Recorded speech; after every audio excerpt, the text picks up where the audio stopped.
হামজা চৌধুরী যেন হ্যামিলনের বাঁশিওয়ালা। English premier লিগের এই তারকার পথ অনুসরণ করে বাংলাদেশ জাতীয় দলে খেলতে আগ্রহী এখন অনেক প্রবাসী ফুটবলার। হামজা চৌধুরী আর সমিত সোমের পর বাংলার ফুটবল ফ্যানরা লাল সবুজের জার্সিতে সবচেয়ে বেশি করে দেখতে চেয়েছে সুলিভান ব্রাদার্সকে। এরই মধ্যে কাভান সুলিভান তো চুক্তি করেছেন ম্যান সিটির সাথে। তবে ওদেরই দুই যমজ ভাই রোনান সুলিভান আর ডেকলান সুলিভান চোখ বন্ধ করে বেছে নিয়েছেন বাংলাদেশ, যারা এরই মধ্যে এফসি ডেকলোর অনূর্ধ্ব 17 দল থেকে যোগ দিয়েছেন ফিলাডেলফিয়া অনূর্ধ্ব 18 দলে। ক্লাবের প্রেসিডেন্ট টুর্নামেন্ট না থাকলে তো কিউবা মিচেলের সাথেই ওদের দেখা যেত বাংলাদেশ অনূর্ধ্ব 23 দলে।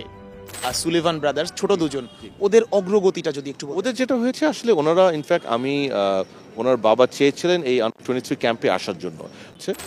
টুইন সুলিভানের দুজনই মনে প্রাণে ভালোবাসেন বাংলাদেশ।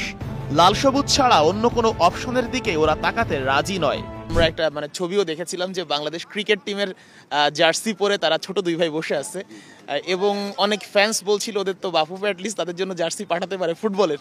আপনাদের এমন কোনো পরিকল্পনা আছে কিনা?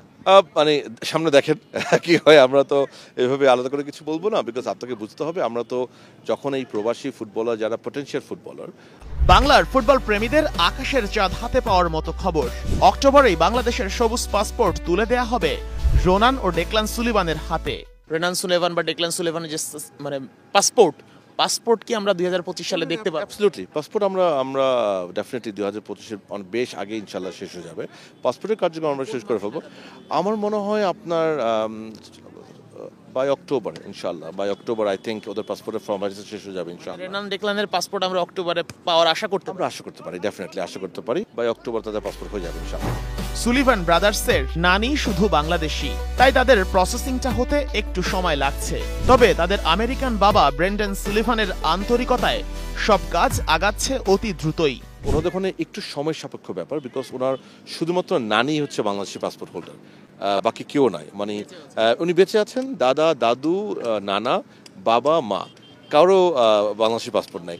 রেনান সুলেভান বা ডেকলান সুলেভান ওদের সাথে কি কখনো কথা হয়েছে? না, আমি আসলে ওদের সাথে কখনো কথা বলি নাই। এদের সাথে আমি কথা বলি, আমি কিন্তু আমার বাবার সাথে কথা বলছি সরাসরি, এবং সেখানে তো আপনাকে প্র্যাকটিক্যাল হাতা। উনি ফুটবল কোচ এবং ইজ ভেরি এডুকেটেড পারসন, অত্যন্ত প্র্যাগম্যাটিক এবং খুবই প্রোঅ্যাক্টিভ, একজন জেনুইনলি জেন্টলম্যান।